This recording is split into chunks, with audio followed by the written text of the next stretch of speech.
दोस्तों, आज हम बात करेंगे एक कॉमेडी ड्रामा फिल्म के बारे में जो अपने वक्त की सबसे बोल्ड, सेंचुअस और कंट्रोवर्शियल फिल्म थी। मैं बात कर रहा हूं 1962 में आई फिल्म लोलिटा के बारे में। इसे डायरेक्ट किया है one of the finest film makers of all time, Stanley Kubrick ने। ये व्लादिमीर नाबोकोव की सेम नाम की नॉवल पर बेस्ड है। इसमें मेन लीड्स निभाए हैं जेम्स मेसन, सियो लियोन, शैली विंटर्स और पीटर सेलर्स ने। पहले मैं आपको इसकी पूरी कहानी डिटेल में बताऊंगा, फिर हम बात करेंगे इसके कैरेक्टर्स के बारे में जिससे हम इस फिल्म को और अच्छी तरह से समझ सकते हैं, और आखिर में इसकी थीम्स के साथ साथ इसकी एंडिंग के बारे में डिस्कस करेंगे। ये सब जानने के लिए इस वीडियो को एंड तक देखिएगा। मेरी हमेशा कोशिश रहती है कि मैं आपको फॉरेन सिनेमा की उन मूवीज के बारे में जानकारी दूं जो शायद आपको कहीं और ना मिले, इसलिए ऐसी ही और दिलचस्प मूवीज के बारे में जानने के लिए इस चैनल को सब्सक्राइब करके बेल आइकन को जरूर दबा दीजिए। तो चलिए वीडियो शुरू करते हैं। हेलो दोस्तों, मेरा नाम है अमन और आप देख रहे हैं सिनेमैटिक ज्ञान। Let's get started.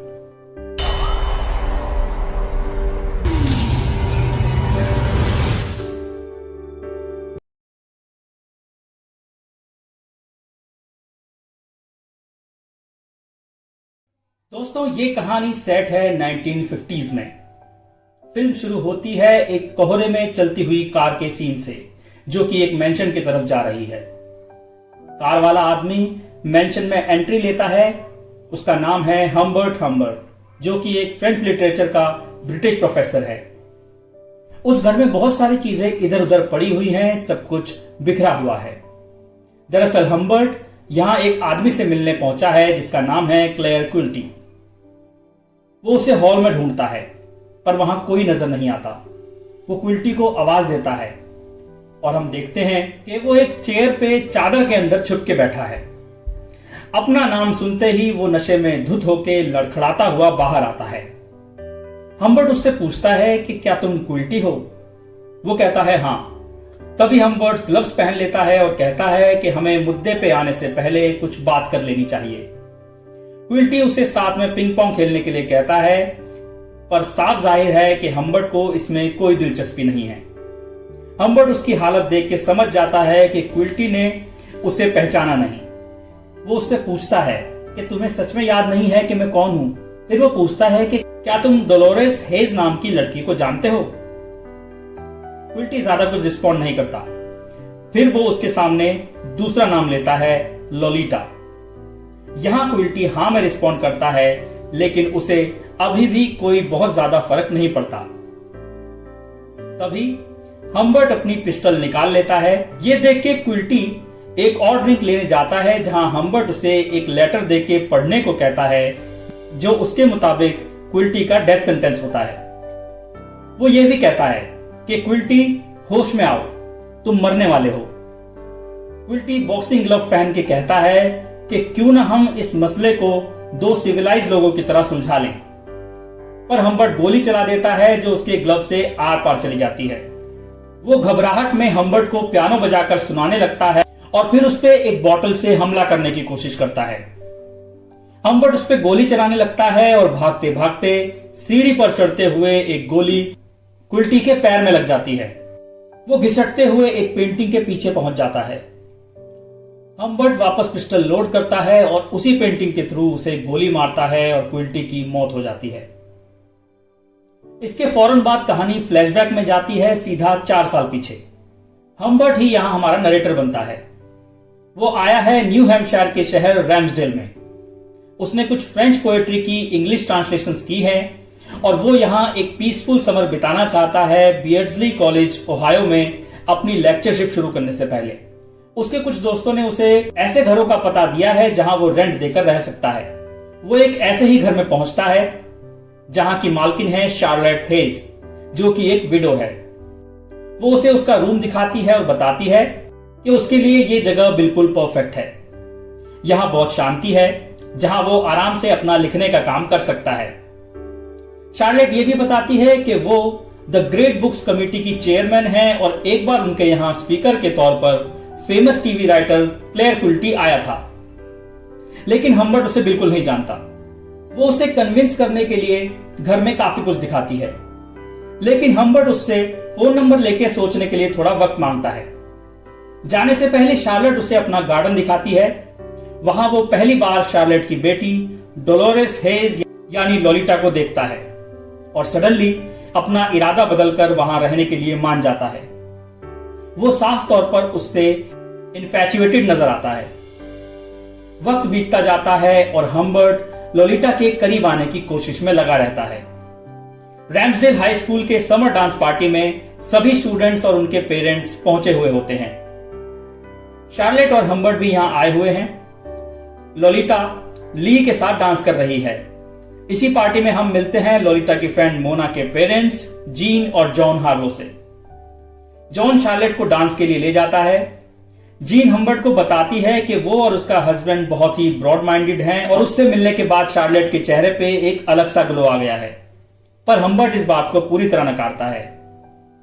हम्बर्ट अपना वक्त लोलिटा को देखने में बिता रहा होता है और वहीं पर डांस कर रहा होता है क्विल्टी।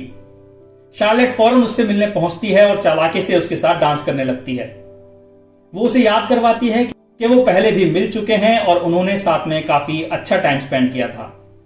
पर हमें साफ नजर आ रहा होता है कि क्विल्टी को कुछ भी याद नहीं है, लेकिन सडनली उसे याद आता है और वो उससे पूछता है कि तुम्हारी एक यंग बेटी भी थी ना, क्या नाम था उसका? शार्लेट बताती है हाँ, उसका नाम लोलिटा है। उसी पार्टी में जीन शार्लेट को बताती है कि मोना उनके घर पे कुछ दोस्तों के साथ गेट टुगेदर कर रही है और वो चाहती है कि लोलिटा रात को उनके घर पर ही रुके। शार्लेट मान जाती है, पर हम्बर्ट भी वहां जाने के लिए इंसिस्ट करता है, लेकिन हार्लोस मना कर देते हैं ये कह के कि ऐसे में बच्चों को अपने आसपास ज्यादा बड़े लोग पसंद नहीं आते।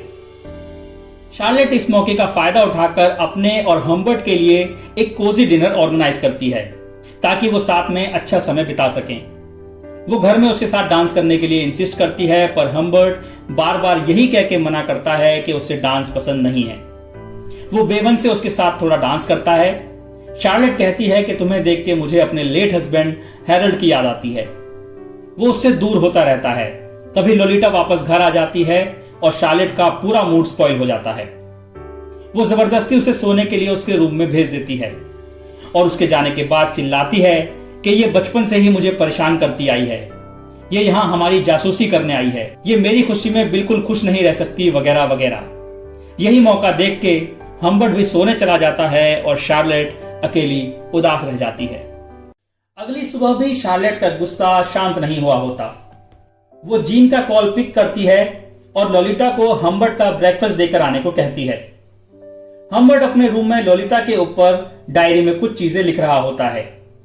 लोलिटा के रूम में पहुंचते ही वो डायरी को ड्रॉअर में बंद करके रख देता है और उसे एडगर एलन पो की पोयम उलालुम सुनाता है।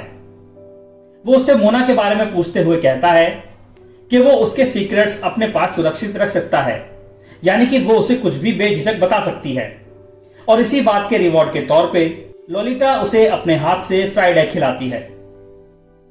शार्लेट उसे वहां से वापस बुला के कहती है कि हम्बर्ट एक राइटर है और उसे बिल्कुल भी तंग मत करना। अगले सीन में शार्लेट हम्बर्ट को बताती है कि मोना के साथ कल लोलिटा भी कैंप क्लाइमैक्स जा रही है। हम्बर्ट ये सब सुन के बड़ा बेचैन सा हो जाता है। अगली सुबह लोलिटा कैंप पर निकलने के लिए रेडी होती है। तभी हम्बर्ट की नींद खुलती है और लोलिटा खिड़की से देखकर उससे एक आखिरी बार मिलने आती है, क्योंकि उसे लगता है कि वो दोबारा उससे कभी नहीं मिलेगी। वो कहती है कि तुम मुझे कभी भूलना मत। हम्बर्ट टूट जाता है। तभी मेड उसे मिसेस हेज का एक लेटर देती है जिसमें उसने अपने प्यार का इजहार करते हुए हम्बर्ट को लिखा था कि तुम फौरन ये घर छोड़कर चले जाओ। अगर मेरे वापस आने पर तुम मुझे इस घर में दिखे तो मैं समझ जाऊंगी कि तुम भी मुझसे प्यार करते हो और तुम्हें मुझसे शादी करनी पड़ेगी। अब हालांकि वो इस सीन में रो रहा होता है, पर लेटर को पढ़ के वो जोर जोर से हंसने लगता है। दोनों शादी कर लेते हैं, पर यह शादी शार्लेट की उम्मीद से कहीं ज्यादा खराब थी। लोलिटा के ना होने की वजह से हम्बर्ट शार्लेट से भी कटा कटा रहता है। इसी वजह से शार्लेट की इनसिक्योरिटी बढ़ती जाती है। वो अपसेट होती चली जाती है। वो उन औरतों के बारे में उससे पूछती है जो उनकी शादी से पहले उसकी जिंदगी में मौजूद थी। हम्बर्ट उसे शांत करता है और इसी बातचीत के दौरान शार्लेट उसे मिस्टर हेज की पिस्टल दिखाती है, जिसे देख के वो काफी सरप्राइज हो जाता है। वो उससे पिस्टल अलग रखने को कहता है और उसे किस करना शुरू करता है। इस दौरान वो साइड टेबल पे रखी लॉलिटा की फोटो देख के उसे फैंटेसाइज करता है। इसी वक्त शार्लेट उसे बताती है कि वो कैंप के बाद लॉलिटा को स्ट्रिक्ट रिलीजियस ट्रेनिंग वाले बोर्डिंग स्कूल और कॉलेज भेजने का सोच रही है ताकि वो हमेशा हमेशा के लिए अकेले रहें। यह सुन के हम्बर्ट का पूरा मूड स्पॉइल हो जाता है। तभी कैंप से लॉलिटा का कॉल आता है और शार्लेट को पता चलता है कि हम्बर्ट उसे चोरी छुपे कैंडीज भेजता है, जिसके लिए वो मना करती है। और इसी बात से हम्बर्ट फ्रस्ट्रेट हो जाता है कि मैं तुम्हारी सारी बात मानता हूं, इसका मतलब ये नहीं है कि हमेशा सारे फैसले तुम लोगी, ये ठीक नहीं है। शार्लेट नाराज होकर वहां से चली जाती है और लॉलिटा का कॉल कट हो जाता है। इस बात से अपसेट होकर हम्बर्ट टेबल पर रखी मिस्टर हेज की पिस्टल देखता है जो लोडेड है। वो समझ नहीं पाता कि शार्लेट ने ऐसा क्यों कहा था कि ये लोडेड नहीं है। फिर उसके मन में शार्लेट को मारने का ख्याल आता है और वो सोचता है कि वो कुछ कहानी बना के आसानी से बच भी जाएगा। वो पिस्टल लेके बाथरूम की ओर उसे मारने के लिए निकलता है क्योंकि वहां टैप ऑन था, लेकिन शार्लेट वहां नहीं थी। वो अपने रूम की ओर बढ़ता है और देखता है कि शार्लेट ने उसकी डायरी खोल रखी है। वहां वो लॉलिटा के लिए उसका पैशन देख के बहुत ही ज्यादा फ्रस्ट्रेट हो जाती है और घर छोड़कर जाने की बात कहती है। वो हैरल्ड की एशेस उठा के उसे सॉरी बोलती है, अपनी बेटी को कोसती है और वहां से चली जाती है। इधर हम्बर्ट दोनों के लिए ड्रिंक बनाते हुए किचन से ही उसे समझाने की कोशिश करते हुए कहता है कि ये डायरी तो एक नॉवेल की स्टोरी है जिसके लिए मैंने तुम्हारे नाम यूज किए। तभी उसे कॉल आता है और पता चलता है कि कार से टकराकर शार्लेट की मौत हो चुकी है। कुछ ही देर बाद हम हम्बर्ट को शांति से बाथ टब में नहाते हुए देखते हैं। जीन और जॉन वहां आके उसे बताते हैं कि शार्लेट वैसे भी ज्यादा दिन जिंदा नहीं रहती क्योंकि वो सिर्फ एक ही किडनी के साथ पैदा हुई थी। इनके बाद एक्सीडेंट करने वाले लड़के का फादर उसके पास आके सॉरी बोलता है और फ्यूनरल का खर्चा उठाने के लिए इंसिस्ट करता है। सब कुछ निपटा के हम्बर्ट लॉलिटा को पिक करने के लिए कैंप क्लाइमेक्स के लिए निकल पड़ता है। वो उसे वहां से ले आता है लेकिन बताता नहीं है कि उसकी मां अब इस दुनिया में नहीं रही। वो उससे झूठ बोलता है कि शार्लेट बीमार है और हॉस्पिटल में एडमिट है। वो कहता है कि हम रास्ते में एक होटल में रात बिताएंगे और कल तुम्हारी मां को हॉस्पिटल में देखने जाएंगे। वो कहता है कि उसने लॉलिटा को बहुत मिस किया, लेकिन लॉलिटा को लगता है कि उसे उसकी कोई परवाह ही नहीं है क्योंकि अभी तक हम्बर्ट ने उसे किस तक नहीं किया है। वो एक होटल में पहुंचते हैं जहां स्टेट पुलिस कन्वेंशन होने की वजह से रूम्स खाली नहीं थे, लेकिन एक रिजर्वेशन कैंसिल होने की वजह से सिर्फ एक डबल बेड वाला रूम उन्हें मिल पाता है जो उन्हें शेयर करना पड़ेगा। क्लेयर कुल्टी वहां उनकी सारी बातें सुन रहा होता है। वो रूम में पहुंचते हैं। लॉलिटा कहती है कि अगर उसकी मॉम को इस बारे में पता चला तो वो दोनों को सजा देगी। हम्बर्ट एक एक्स्ट्रा कॉट का इंतजाम करवाने के लिए रिसेप्शन के पास जाता है। वो थोड़ी ताजी हवा के लिए बाहर निकलता है जहां क्विल्टी एक नकली पुलिस वाला बनकर उससे बातें करने लगता है। वो उससे उसकी बेटी के बारे में बार बार पूछता है, उसका रूम देखने के लिए इंसिस्ट करता है। हम्बर्ट कुछ ही देर में गुड नाइट कहके वहां से चला जाता है। लॉलिटा सो चुकी होती है और एक बेल बॉय हम्बर्ट की कॉट ले आता है, जिसे खोलने में उसे कुछ ज्यादा ही मेहनत करनी पड़ती है और उसके लेटते ही वो टूट जाती है। सुबह होते ही लॉलिटा हम्बर्ट को उठा देती है जो कुछ ही देर पहले सोया होता है। वो उससे गेम खेलने के लिए कहती है जो वो कैंप में चार्ली नाम के लड़के के साथ खेला करती थी, और यही वो पल होता है जब ये दोनों पहली बार सेक्सुअली इन्वॉल्व होते हैं। इसके बाद दोनों यूनाइटेड स्टेट्स की अलग अलग जगहों के सफर पर निकल पड़ते हैं। ऐसे ही एक बार ड्राइव करते वक्त लॉलिटा अपनी मां से बात करने की जिद करती है, लेकिन हम्बर्ट उसे मना करता है कि वो ऐसा नहीं कर सकती और आखिरकार वो उसे बता देता है कि उसकी मां मर चुकी है। वो एक मोटेल में आ जाते हैं जहां लॉलिटा बुरी तरह से रो रही है। वो उसे समझाता है कि सब कुछ ठीक हो जाएगा और रैम्सडेल वाला घर छोड़ के वो एक नया घर ले लेंगे और नए सिरे से सब चीज की शुरुआत करेंगे। लॉलिटा उससे प्रॉमिस लेती है कि वो उसे कभी छोड़कर नहीं जाएगा और उसे उन भयानक जुवेनाइल वाली जगह पर कभी नहीं भेजेगा। फॉल आ चुका है। 6 महीने बीत जाते हैं। बियर्डस्ली कॉलेज में हम्बर्ट की लेक्चरशिप अपने सेकंड सेमेस्टर में आ चुकी है। लॉलिटा एक अच्छे स्कूल में पढ़ रही है।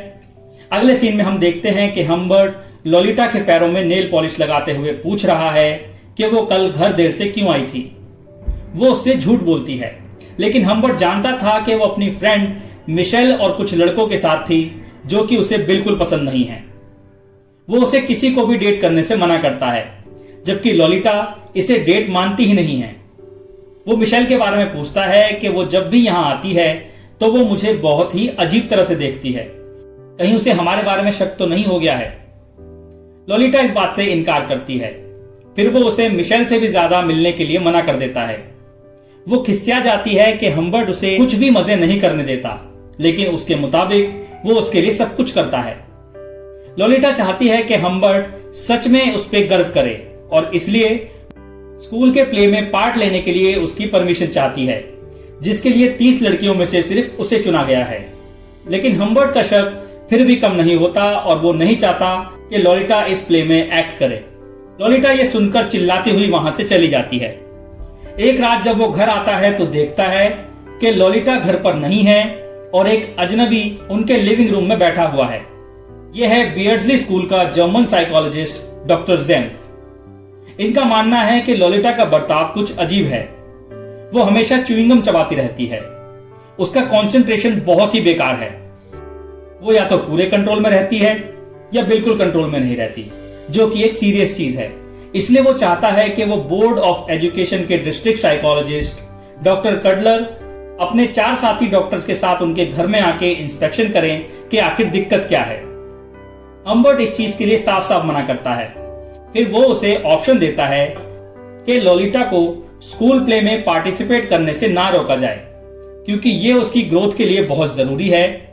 और इवेंचुअली हम्बर्ट इसके लिए मान जाता है। हम्बर्ट उनका प्ले देखने पहुंचता है और लोलिटा की परफॉर्मेंस देख के वो काफी इंप्रेस होता है। तभी बैकस्टेज उसे मिलती है लोलिटा की पियानो टीचर मिस स्टार्च, जिनसे उसे पता चलता है कि वो तो काफी वक्त से पियानो लेसन्स के लिए आ ही नहीं रही है। ये पता चलते ही हम्बर्ट उसे प्ले कास्ट की पार्टी में जाने नहीं देता और वहां से उसे सीधा घर ले जाता है। वहां उनकी फिर से बहुत बहस होती है, झगड़ा होता है। हम्बर्ट को फिर से उस पर शक होने लगता है, इसलिए वो ये जगह छोड़कर वापस लोलिटा को अपने साथ लेके रोड ट्रिप पे जाना चाहता है। पर लोलिटा इसके लिए नहीं मानती, क्योंकि उसे अब ये बाउंड्रीज बिल्कुल पसंद नहीं है। वो अपनी मर्जी की चीजें करना चाहती है। उनकी चिल्लाने की आवाज सुनकर पड़ोसी मिस लेबोन वहां आ जाती हैं। इस चीज का फायदा उठाकर लोलिटा वहां से निकल जाती है। मिस लेबोन हम्बर्ट को बताती है कि लोग आपके और आपकी बेटी के बारे में अजीब अजीब बातें कर रहे हैं। ये सब कह के वो वहां से चली जाती है और हम्बर्ट लोलिटा को देखने बाहर चला जाता है। वो टेलीफोन बूथ में किसी से बात कर रही होती है और बाहर आके झूठ बोलती है कि वो एक रॉन्ग नंबर था। वो सडनली मन बदल के फैसला कर लेती है कि वो प्ले और स्कूल दोनों को छोड़कर हम्बर्ट के साथ रोड जर्नी पे जाने के लिए तैयार है। हम्बर्ट ये सुन के बहुत ही ज्यादा खुश हो जाता है। जैसे जैसे वो अपना सफर करते जाते हैं, एक गाड़ी लगातार उनका पीछा करती है। वो लोलिटा को बताता है कि ये गाड़ी 3 दिन से हमारा पीछा कर रही है और उसे इस बात पे बिल्कुल यकीन नहीं होता। वो गाड़ी बहुत तेज चलाता है ताकि उससे पीछा छुड़ा सके, पर ऐसा होता नहीं है। उसकी गाड़ी खराब हो जाती है और पीछा करने वाली गाड़ी भी थोड़ी दूरी पर खड़ी हो जाती है और कुछ देर के बाद वहां से चली भी जाती है। हम्बर्ट चैन की सांस लेता है, लेकिन यहां उसकी लेफ्ट आर्म में दर्द हो रहा होता है और लोलिटा की भी तबीयत खराब हो जाती है। वो उसे हॉस्पिटल ले जाता है। जब वो लोलिटा को हॉस्पिटल में विजिट करने जाता है तो देखता है कि अब उसकी तबीयत काफी बेहतर है और उसके पढ़ने के लिए वो कुछ बुक्स लाया है। उसे भी कोल्ड हो गया है और उसका शकी मिजाज अभी भी वैसे का वैसा ही है। लोलिटा उसे बताती है कि उसे 2 दिन और हॉस्पिटल में ही रहना होगा और इतने में हम्बर्ट का कोल्ड भी ठीक हो जाएगा। उसे रात को एक एनोनिमस कॉल आता है, जहां एक आदमी उससे लोलिटा के साथ ट्रेवल करने के बारे में सवाल करता है। वो उसे सारी बातें बता के इन्वेस्टिगेशन करने की धमकी देता है। हम्बर्ट घबराहट में कॉल को कट कर देता है और रात को ही लोलिटा को हॉस्पिटल से डिस्चार्ज करवाने निकल पड़ता है। पहले तो रिसेप्शन पे उसे मना किया जाता है कि वो बिना डॉक्टर की परमिशन के उसे नहीं ले जा सकता, लेकिन बाद में पता चलता है कि उसे तो शाम को ही कोई डिस्चार्ज करवाकर ले जा चुका है, जो खुद को लोलिटा का अंकल बता रहा था। हम्बर्ट को बहुत हैरानी होती है। वो बेकाबू हो जाता है और नर्स पे ही हमला कर देता है। डॉक्टर और हॉस्पिटल का बाकी स्टाफ उसे जमीन पे गिराकर उसके हाथ पैर पकड़ लेते हैं और जैसे ही पुलिस का नाम लेते हैं हम्बर्ट एकदम नॉर्मल हो जाता है। डॉक्टर उसे छोड़ देता है और वो वहां से बिना किसी क्लू के चला जाता है। उसे ना तो लॉलिटा के गायब होने के बारे में कुछ पता था और ना ही उसके ठिकाने के बारे में। हम्बर्ट को मिसेस रिचर्ड टी शीलर नाम से एक लेटर मिलता है जो कि लॉलिटा ही है। लेटर में वो लिखती है कि उसकी शादी हो चुकी है, उसके पति का नाम डिक है, वो प्रेग्नेंट है, उन पे बहुत सारा कर्जा है और उसे पैसों की सख्त जरूरत है। हम्बर्ट उससे मिलने उसके घर पहुंचता है और देखता है कि वो बिल्कुल बदल चुकी है। उसने ग्लासेस पहने हुए हैं और वो एक आम शादीशुदा औरत की जिंदगी जी रही है। वो जाते ही से पहला सवाल यही पूछता है, क्या इसी ने तुम्हें हॉस्पिटल से डिस्चार्ज करवाया था? लॉलिटा कहती है नहीं, इससे तो वो 1 साल पहले फीनिक्स में मिली थी जब वो एक वेट्रेस की जॉब कर रही थी। हम्बर्ट की बेचैनी बढ़ती जाती है और वो फिर से कहता है कि मेरा ये जानना बहुत जरूरी है। बताओ कौन था वो उसे शुरू से सारे हिंट समझाती है। जिस पुलिस कन्वेंशन वाले आदमी से वो कैंप से वापस आते वक्त होटल में मिला, जिस आदमी ने रोड जर्नी पे 3 दिन तक उनका पीछा किया, जो डॉक्टर जेम्स बन के हम्बर्ट से मिलने आया था और जिसने लॉलिटा के गायब होने वाली शाम को उसे धमकी भरा कॉल किया था, ये सब एक ही आदमी था और उसने ही लॉलिटा को हॉस्पिटल से डिस्चार्ज करवाया। और ये आदमी और कोई नहीं बल्कि क्लेयर क्विल्टी था। वो उसे काफी पहले से जानती थी, जब वो उसकी मां से मिलने आया करता था। तभी से वो उसे बहुत पसंद करती थी। उसका क्विल्टी के साथ अफेयर था। उसने ही उसे अपने प्ले में रोल दिलवाया ताकि वो उसके साथ ज्यादा वक्त बिता सके। उसकी वजह से लॉलिटा ने अपनी पियानो क्लासेस मिस की। वो ये भी बताती है कि वो एक लौता ऐसा आदमी था जिसके लिए वो सच में पागल थी। वो एक फेमस राइटर था और उसने लॉलिटा को झांसा दिया कि वो हॉलीवुड जा रहा है और वहां वो उसके साथ एक स्टूडियो कॉन्ट्रैक्ट साइन करेगा, इसलिए वो उसे अपने साथ न्यू मैक्सिको ले गया था। अब क्योंकि वो उससे प्यार करती थी इसलिए वो भी चली गई, पर ऐसा कुछ हुआ नहीं। वो उसे सेंटा फे में एक रैंच पर ले गया जहां उसके कई सारे वियर्ड दोस्त पहले से ही मौजूद थे। वो चाहता था कि वो उनके साथ भी कोऑपरेट करे और उसकी सो कॉल्ड आर्ट फिल्म में काम करे। जब लॉलिटा इसके लिए नहीं मानी तो क्विल्टी ने उसे वहां से निकाल दिया। ये सब सुन के हम्बर्ट कहता है कि तुम्हें मेरे पास वापस आ जाना चाहिए था। इतने में ही डिक वहां आ जाता है और उसे बच्चे के जन्म के बाद अलास्का जाने वाली बात बताता है। कुछ वक्त बात करके वो उन दोनों को अकेला छोड़कर फिर से बाहर चला जाता है। उसके जाने के बाद हम्बर्ट लॉलिटा के आगे गिड़गिड़ाता है कि तुम जैसी भी हो इसी हालत में मेरे साथ चलो, पर वो मना कर देती है, ये कहते हुए कि मैं पहले ही बहुत गलत कर चुकी हूं, पर अब नहीं। डिक को मेरी जरूरत है, मैं 3 महीने बाद उसके बच्चे की मां बनने वाली हूं। हम्बर्ट ये सुन के रोना शुरू कर देता है और उसे सब कुछ मिला के $13,000 दे देता है, जिसमें उसके रैम्सडेल के घर की कीमत का भी हिसाब शामिल है। पैसे देने के बाद वो और जोर से रोने लगता है। लॉलिटा गिल्ट में आकर उससे माफी मांगते हुए कहती है, सॉरी, मैंने तुम्हारे साथ इतना ज्यादा चीट किया, पर अब क्या करूं, जो होना था वो तो हो गया। इतना सुनते ही वो लॉलिटा की बात का जवाब दिए बिना ही वहां से निकल जाता है और पहुंचता है सीधा क्विल्टी के घर। और हम वापस उसी सीन पे आ जाते हैं जहां से ये फिल्म शुरू हुई थी। वो आवाज देता है, क्विल्टी, और इसके बाद पेंटिंग के ऊपर हमें एक एपिलॉग दिखाया जाता है जिसमें लिखा होता है कि क्विल्टी के मर्डर के ट्रायल का इंतजार करते हुए हम्बर्ट की कोरोनरी थ्रोम्बोसिस यानी हार्ट अटैक से मौत हो गई और इसी के साथ फिल्म खत्म हो जाती है। दोस्तों, सबसे पहले हम बात करेंगे कि क्यूब्रिक ने किस तरह से इस फिल्म में टोन और सेंस ऑफ ह्यूमर का इस्तेमाल किया है। लॉलिटा एक ऐसी फिल्म है जिसमें क्यूब्रिक का सरकाज़्म एक रिक्वायरमेंट की तरह लगता है। उस वक्त के कड़े हॉलीवुड सेंसर्स की वजह से उन्होंने नोबोकोव की इस नोवेल में दिखाई गई ओवर्ट सेक्सुअलिटी को बहुत ही सटल तरीके से दिखाया। यहां उन्होंने फिल्म की टोन को काफी अपमानजनक रखा, क्विल्टी और उसकी बेवकूफी के जरिए। वो इस फिल्म में इस्तेमाल किए गए डायलॉग और इमेजरी में डार्क सेंस ऑफ ह्यूमर और सेक्सुअलिटी को बनाए रखते हैं, सटायर से भरे रिमार्क्स के जरिए, जो एक डिफरेंट तरीके की चीज थी। क्यूब्रिक फौरन यहां अपनी टोन इस्टेब्लिश करते हैं, जिसमें वो लाइट कॉमेडिक मूवमेंट्स के लिए थोड़ी थोड़ी देर में क्विल्टी का सहारा लेते रहते हैं।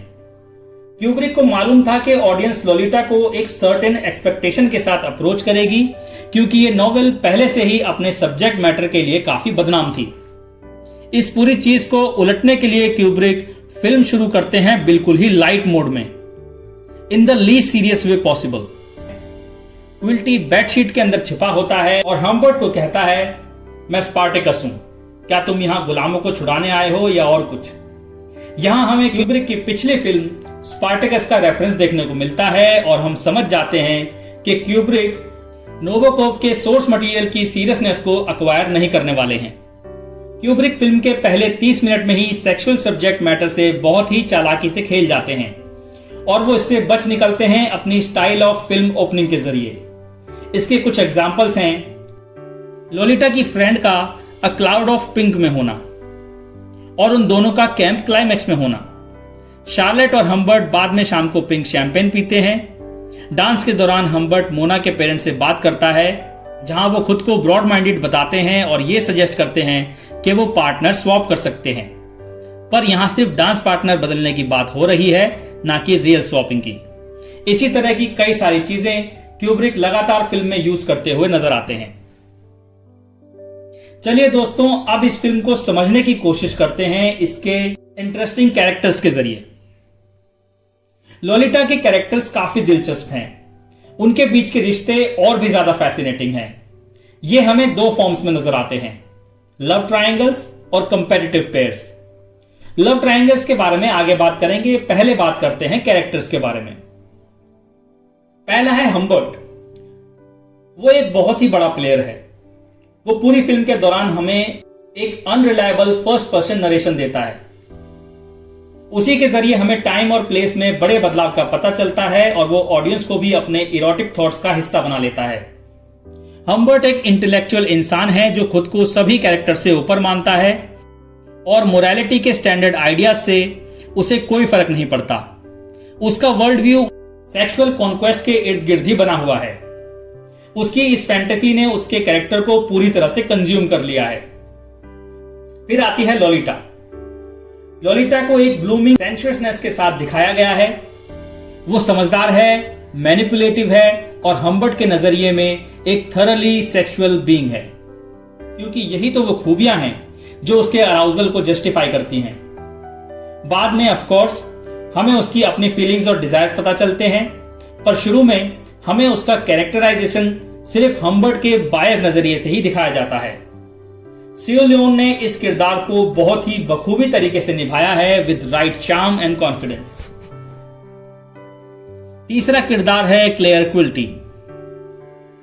क्विल्टी हम्बर्ट के लिए एक ड्रामेटिक हार की तरह है और फिल्म में हर थोड़ी देर बाद उसकी प्रेजेंस बनी रहती है। नॉवेल की शुरुआत और एंड एक ही शब्द से होती है और वो शब्द है लोलिटा, लेकिन फिल्म की शुरुआत और एंड भी तो एक ही शब्द से होती है और वो शब्द है क्विल्टी। जब हमें यह लगने लगता है कि क्विल्टी इस एक्शन से पूरी तरह हट चुका है, तब भी वो एक पावरफुल फोर्स होता है। हम उसकी हैंग पिक्चर्स हम्बर्ट के रेंटेड बेडरूम में देख सकते हैं। वो स्कूल में भी मौजूद होता है। वो होटल में बाय चांस हम्बर्ट से टकरा जाता है। यहां ज्यादातर सेंस ऑफ ह्यूमर का क्रेडिट क्विल्टी को ही जाता है और यहां पीटर सेलर की परफॉर्मेंस उनकी क्यूब्रिक की अगली फिल्म डॉक्टर स्ट्रेंजलव की परफॉर्मेंस को मैच करती हुई नजर आती है। उसके ऊपर भी मैं वीडियो बना चुका हूं, जिसे आप आई बटन में देख सकते हैं या डिस्क्रिप्शन में दिए गए लिंक से भी। खैर, अब बात करते हैं इसके लास्ट इंपॉर्टेंट कैरेक्टर यानी लोलिटा की मां शार्लेट हेस के बारे में। वो बोरिंग नॉटी विडो है जो अपने रोमांटिक एडवांस्ड और अपनी समझदारी से हम्बर्ट को कॉन्स्टेंटली अनॉय करती रहती है। वो एक ऐसी औरत है जो खुद को कुछ बहुत ही ज्यादा अच्छा समझती है और उसके किरदार की एग्जिस्टेंस हम्बर्ट के लोलिटा को पाने के डिजायर के एक रोड ब्लॉक होने तक ही सीमित है। चलिए दोस्तों, अब आते हैं इस फिल्म में दिखाए गए ट्रायंगल्स पर। लोलिटा एक कैरेक्टर स्टडी है जो हम्बर्ट के नॉर्मल सेक्सुअल बिहेवियर से अलग होने और उसके इन तुच्छ डिजायर्स के नतीजों पर फोकस करती है। उसका अफेक्शन है डोलोरेस लोलिटा हेज, एक लड़की जो बहुत ही ज्यादा यंग है। उसके रास्ते में है लोलिटा की मां शार्लेट हेज और उसका कंपटीशन क्लेयर क्विल्टी। ये चारों कैरेक्टर्स यहां दो कॉन्ट्ररी लव ट्रायंगल्स क्रिएट करते हैं। इन्हीं चीजों से क्यूब्रिक प्लॉट के मेजर एलिमेंट को ड्रामेटाइज करते हैं। इन ट्रायंगल्स में ही हम्बर्ट और क्विल्टी के बीच मेजर ड्रामेटिक कन्फ्लिक्ट दिखाया गया है, क्योंकि ये दोनों ही फिल्म में दिखाए गए दोनों ट्रायंगल्स का हिस्सा हैं।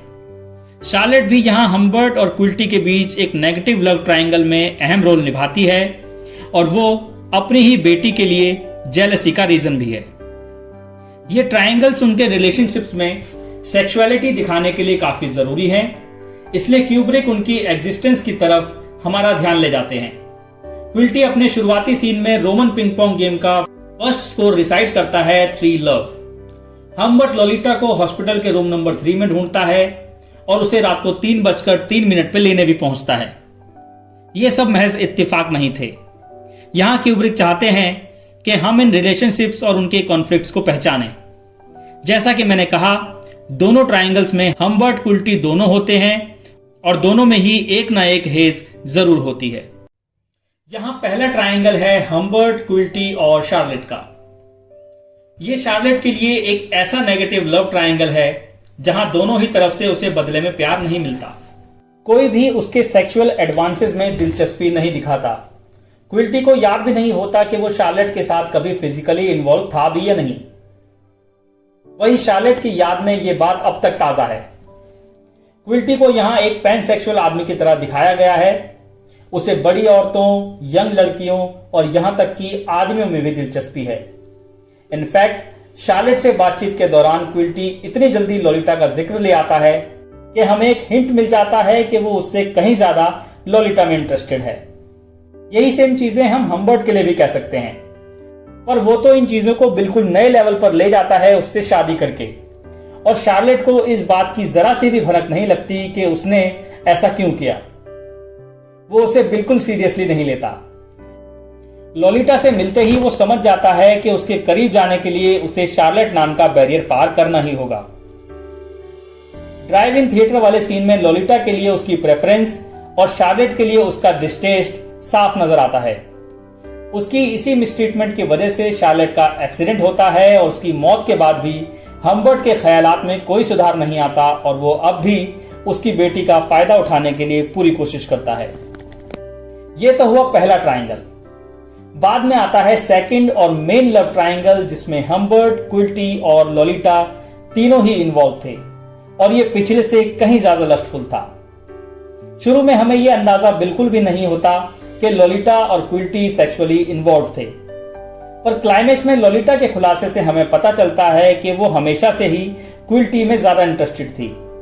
ये ट्रायंगल बहुत ही ज्यादा बदतर सोच से भरा हुआ था, जहां 2 मिडिल एज मैन ऐसी लड़की के लिए लड़ रहे थे जो अभी पूरी तरह से बड़ी भी नहीं हुई थी।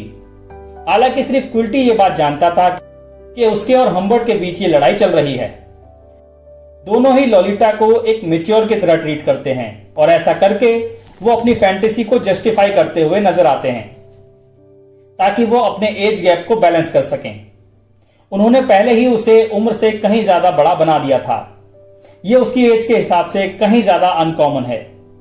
हम यहां क्विल्टी को कभी भी लोलिटा से डायरेक्टली बात करते हुए नहीं देखते, पर यह साफ है कि वो लोलिटा की एक्टिंग कैपेबिलिटीज को काफी पसंद करता है और वो उसे भी अपनी तरह दोहरी जिंदगी जीने के लिए कहता है। हम्बर्ट लोलिटा के पोएट्री को अप्रिशिएट करने की बात से इंप्रेस होते हुए कहता है कि अगर तुम मेरी क्लास में होती तो मैं तुम्हें A+ देता। अब अगर आप इस पर्टिकुलर सीन पे ध्यान दें तो ये बात उसने तब कही जब वो लोलिटा के सामने उलालुम नाम की एक पोयम रिसाइट कर रहा होता है। ये एक ट्रैजिक पोयम है और एक ऐसे आदमी की कहानी बताती है जो अपने करंट लव की प्रेजेंस में पास्ट लव की कब्र पर खड़ा है और अपने लॉस पे शोक जता रहा है। इसे लिखा था एडगर एलन पो नाम के अमेरिकन पोएट ने, जिसने अपनी ही 13 साल की कजिन से शादी की थी, जबकि वो खुद 27 साल का था। जाहिर है ये सब कोई इत्तेफाक नहीं था। लव ट्रायंगल से हटकर देखें तो यहाँ सेम जेंडर्स के कैरेक्टर्स एक दूसरे से काफी जलते हैं। शार्लेट और लोलिटा की एक दूसरे के लिए जलन यहाँ बिल्कुल जाहिर नजर आती है। ये हार्श बर्ताव तब शुरू होता है जब लोलिटा मोना के घर से वापस आकर अपनी माँ की हम्बर्ट को इम्प्रेस करने की कोशिश में दखल देती है और फिर इसकी इंटेंसिटी बढ़ती ही जाती है। वो लोलिटा को स्पॉइल्ड ब्रैट कहती है और उसे अपने से दूर भेज देती है। और जब उसे हम्बर्ट की डायरी मिलती है तो ये जेलेसी किसी और ही लेवल पर चली जाती है। अब यहाँ शार्लेट का रिएक्शन कुछ इस तरह का नहीं होता कि वो अपनी बेटी को हम्बर्ट से बचाने की कोशिश करे, लेकिन वो अपने हस्बैंड के साथ ही साथ अपनी बेटी को भी दोष देने लगती है। पर यहाँ मेन है हम्बर्ट और क्विल्टी का कन्फ्रंटेशन, जिससे फिल्म शुरू और खत्म होती है। उनकी असल मायने में कभी बातचीत होती ही नहीं है।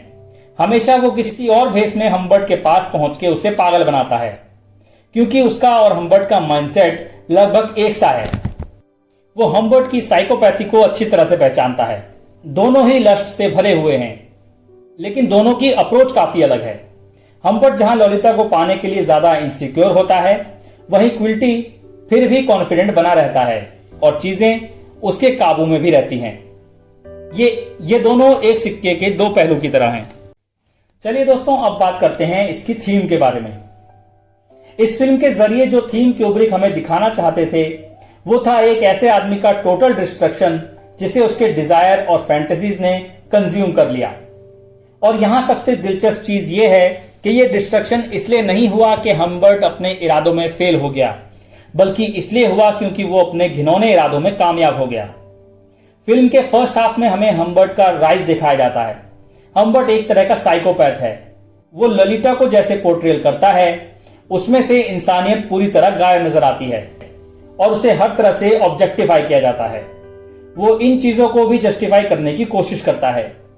हम्बर्ट एक मॉन्स्टर है। वो अपने फायदे के लिए शार्लेट से शादी कर लेता है।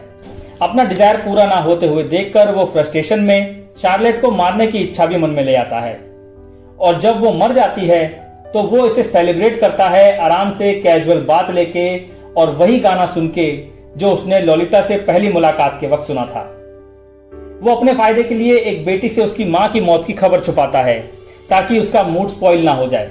माना कि इसमें थोड़ी गलती ललिता की भी थी, लेकिन वो उस उम्र में नहीं थी जहां वो इन सब चीजों में सही गलत का फर्क कर सके।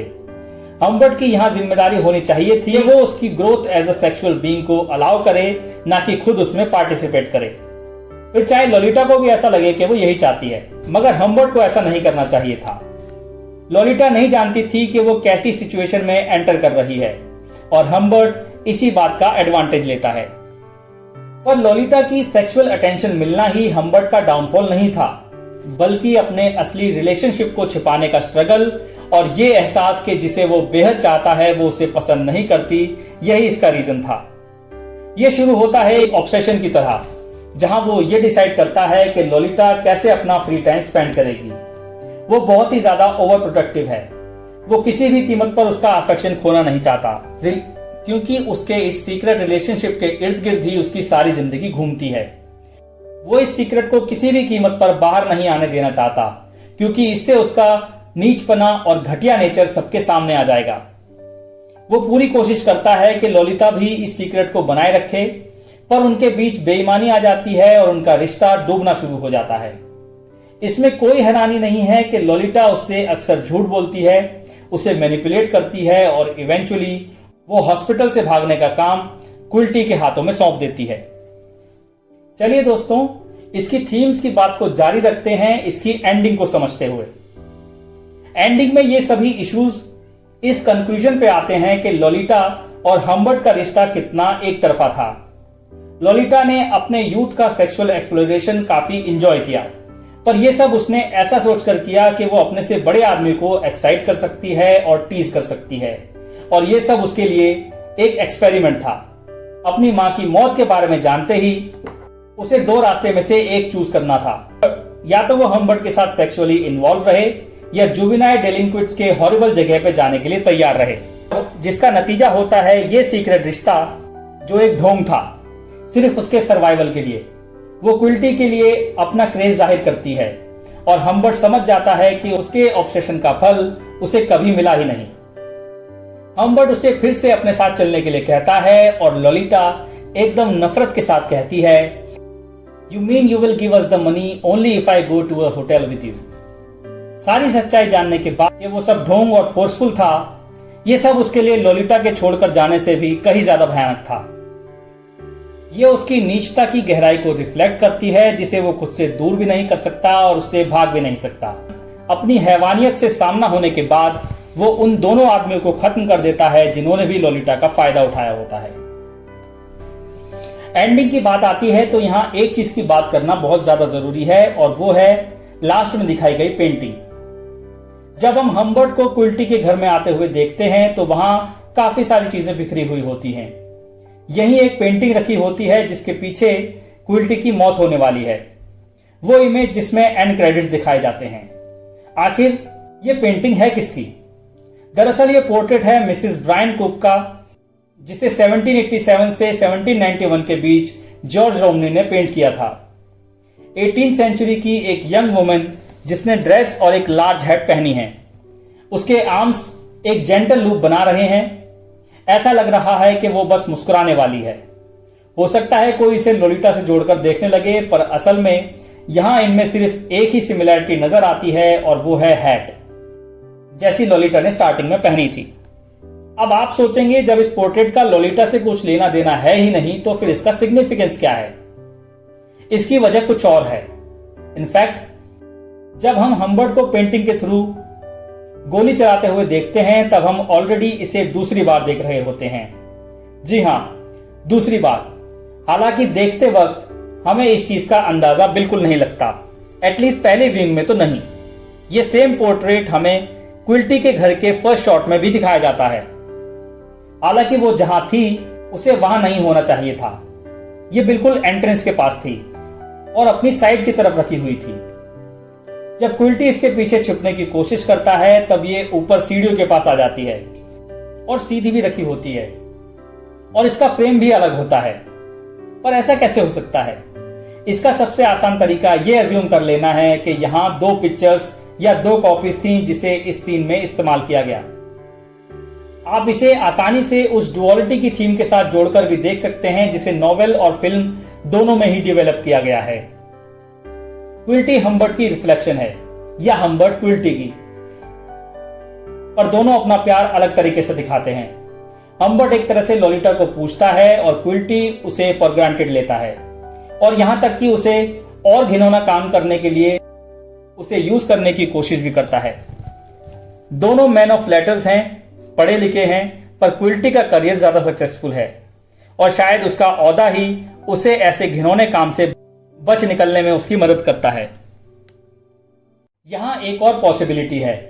यह पेंटिंग इसके बोगस नेचर को बिट्रे करती हुई नजर आती है। ये इस थिएट्रिकल स्टेज पे प्रॉप की तरह काम करती है, पर इससे कोई प्रॉब्लम सॉल्व नहीं होती। अगर हम ओपनिंग शॉट को ध्यान से देखें तो हम सीढ़ियों को बिल्कुल क्लियरली देख सकते हैं। वहां कोई पेंटिंग नहीं है, बस एक आर्म चेयर रखी है जो व्हाइट कपड़े से ढकी हुई है। रेलिंग्स बार के जरिए हम देख सकते हैं कि लैंडिंग लगभग खाली है। अगले सीन में यह कंफर्म हो जाता है कि जब गोली लगने के बाद क्विल्टी सीढ़ियां चढ़ता है, यहां आर्म चेयर कहीं गायब हो जाती है। फिर कैमरा हम्बर्ट को रीलोड करते हुए दिखाता है, और जब यह वापस क्विल्टी की तरफ आता है तो हम उसके शॉट्स लैंडिंग से ही देखते हैं, और हम यहां काफी सारे ऑब्जेक्ट्स देख सकते हैं जो पहले वहां नहीं थे, जहां मिसेस ब्रायन कुक की पेंटिंग भी मौजूद है। अगर हम इस इमेज की तरफ क्लोजली देखें तो समझ सकते हैं कि इसका यहां होना कोई इंसिडेंटल चीज नहीं है। पेंटिंग में इस लेडी का डेम्योर पोज क्विल्टी के दर्द भरे क्लाउन जैसे एक्सप्रेशंस के बीच एक कॉन्ट्रास्ट की तरह लगता है।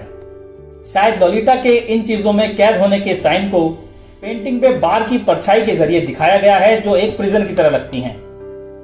वहां एक खुले मुंह वाला टाइगर का फेस भी रखा है, एक और जीव जिसे मार के हार्मलेस बना दिया गया है। नोबोकोव की नॉवल में कोई टाइगर स्किन क्विल्टी के रूम में नहीं होती, बल्कि पोलर बेयर की स्किन होती है। यहां फिर से वही डबल की थीम काम करती है। हम्बर्ट एक पोलर एक्सपेडिशन पर गया था और इस ट्रिप का मोमेंटो क्विल्टी के पास होता है, पर क्योंकि फिल्म में हम्बर्ट के पोलर एडवेंचर का जिक्र नहीं किया गया है, इसलिए बेयर स्किन को खूंखार टाइगर से रिप्लेस किया गया, जो पेंटिंग की इनोसेंस के सामने रखा हुआ है। वहां बॉटल होती है और एस्ट्रे भी होती है।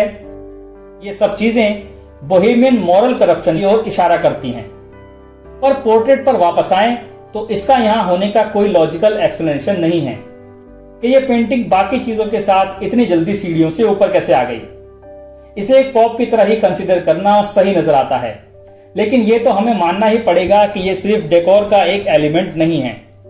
इन ऑब्जेक्ट्स का सडन अपीयरेंस एक सिग्नल है कि हम हम्बर्ट की असल जिंदगी की कोई रियल सिचुएशन नहीं देख रहे हैं, बल्कि इसका एक स्टेज वर्जन देख रहे हैं। हो सकता है ये वही प्ले हो जिसका जिक्र हम्बर्ट ने नॉवल की शुरुआत में किया था, पर इस प्ले का राइटर आखिर है कौन? हम्बर्ट के नैरेटिव के मुताबिक ऐसा लगता है कि वही एक एक्टिव फोर्स है। उसी ने लोलिटा को करप्ट किया है, उसी ने फाइनली क्विल्टी को ट्रैक डाउन किया और उसकी डेथ सेंटेंस को उसके पास लेके गया। और सबसे जरूरी ये कि फर्स्ट और लास्ट सीन में सरवाइव करने वाला भी वही था। पर नॉवेल में भी जब वो क्विल्टी के घर से जाता है तब एक अजीब रिवर्सल देखने को मिलता है। वो कहता है, this I said to myself was the end of the ingenious play stage for me by क्विल्टी।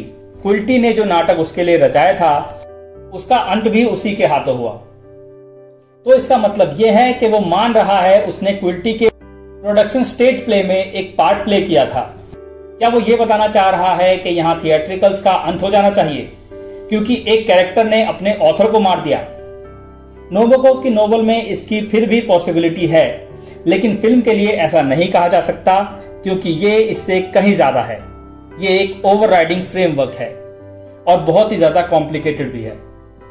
पर एट लास्ट ये कहा जाना ज्यादा कन्वीनियंट है कि इस फिल्म की एंडिंग को मूवी स्टाइल से ज्यादा एक थिएट्रिकल स्टाइल दी गई है। आखिर में मैं यही कहना चाहूंगा कि क्यूब्रिक की लोलिटा में सेक्सुअल ग्रेटिफिकेशन, इरोटिसिज्म और यहां तक कि परवर्जन हमेशा खराब नहीं होता, पर उनकी ज्यादातर फिल्म्स की तरह ही वो यहां भी हमें अपने कैरेक्टर्स का डिस्ट्रक्शन दिखाते हैं जो खुद को मोरालिटी से ऊपर मान लेते हैं और उन्हें लगता है कि उनके साथ कभी कुछ गलत नहीं होगा। हम्बर्ट यहाँ बहुत ही सेल्फिश आदमी है जिसे अपने पैशन में कोई खोट नजर नहीं आता। हम्बर्ट अपने फायदे के लिए दूसरों को सेक्रीफाइस करता है, पर आखिरकार उसका और क्विल्टी का अंत हो जाता है। डार्क ह्यूमर, बेहतरीन कैरेक्टराइजेशन, रिलेशनशिप स्ट्रक्चर्स, इन सब चीजों के जरिए क्यूब्रिक हमें दिखाते हैं कि ये एक सेक्सुअल रिलेशनशिप की प्रॉपर बुनियाद नहीं है। यानी वो उन लोगों की कड़े शब्दों में निंदा करते हैं जो सिर्फ और सिर्फ अपनी संतुष्टि के बारे में सोचते हैं। तो दोस्तों, ये था लोलिटा का एक्सप्लेनेशन। आई होप आपको अब ये मूवी ज्यादा बेहतर तरीके से समझ आ गई होगी और मैं उम्मीद करता हूं कि आपको ये वीडियो अच्छी लगी होगी। अगर अच्छी लगी है तो इसको लाइक कीजिए। अगर आपके कोई सवाल या ओपिनियंस है तो उन्हें कमेंट सेक्शन में शेयर कीजिए। इस वीडियो को शेयर कीजिए। मैं मिलता हूं आपसे अगले वीडियो में। Thanks for watching. Bye bye.